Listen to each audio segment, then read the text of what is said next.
നമ്മുടെ നാട് കാണാൻ ആഗ്രഹിച്ച പെരുമ്പളം പാലം നമ്മുടെ നാടിനു വേണ്ടി പിണറായി വിജയൻ കഴിഞ്ഞ ദിവസം ഉദ്ഘാടനം ചെയ്ത് കൈമാറിയിരിക്കുകയാണ്.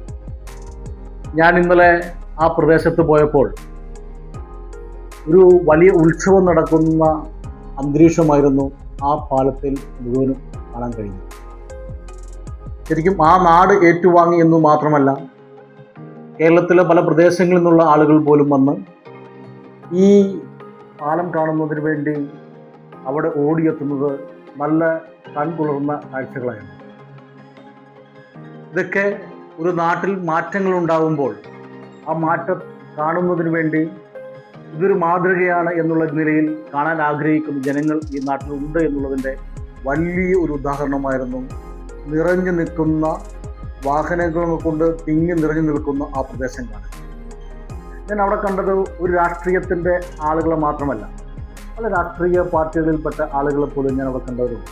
എനിക്ക് പരിചയമായ മുഖങ്ങളുണ്ടായിരുന്നു, അപരിചിതരായിരുന്നു ഒട്ടനവധി ആളുകൾ. എങ്കിൽ പോലും ഇങ്ങനെ ഒരു പാലം 100 കോടി രൂപയിൽ കൂടുതൽ മുതൽ മുടക്കി ഈ നാടിന് കൊടുക്കാൻ കഴിഞ്ഞത് ഈ സംസ്ഥാന സർക്കാരിൻ്റെയും പിണറായി സർക്കാരിൻ്റെയും വലിയ നേട്ടമാണ്.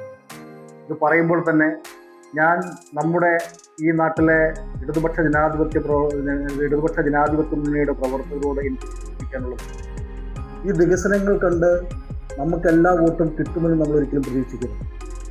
ഈ വികസനങ്ങൾ ആളുകൾ അംഗീകരിക്കുന്നതോടൊപ്പം തന്നെ ഈ നാട്ടിലെ കോൺഗ്രസും BJPയും കള്ളക്കഥകളും നുണകളുമായി ഈ നാട്ടിൽ തെരഞ്ഞെടുപ്പ് കാലഘട്ടത്തിൽ ഇറങ്ങും.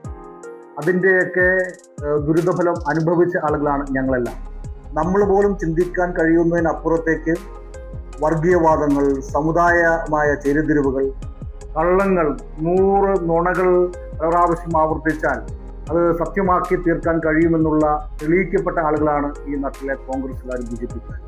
അപ്പോൾ ഏത് വിധേനയും നമ്മളെ പരാജയപ്പെടുത്തുന്നതിന് വേണ്ടി ഇവർ ഇറങ്ങിത്തിരിക്കും എന്നുള്ളത് കൊണ്ട് തന്നെ ഈ വികസന പദ്ധതികളെല്ലാം കണ്ട് നാട്ടിലെ ജനങ്ങളെല്ലാം നമുക്ക് വോട്ട് തരുമെന്ന് മാത്രം പ്രതീക്ഷിച്ചിരുന്നാൽ പോരാ, ഇതെല്ലാം നാട്ടിലെ ജനങ്ങളിൽ എത്തിക്കുവാനും അവർക്കിടയിലേക്ക് വരുന്ന കള്ളപ്രചാര വേലകളെ മറികടക്കാൻ നമുക്ക് കഴിഞ്ഞാൽ പിണറായി സർക്കാർ മൂന്നാമതും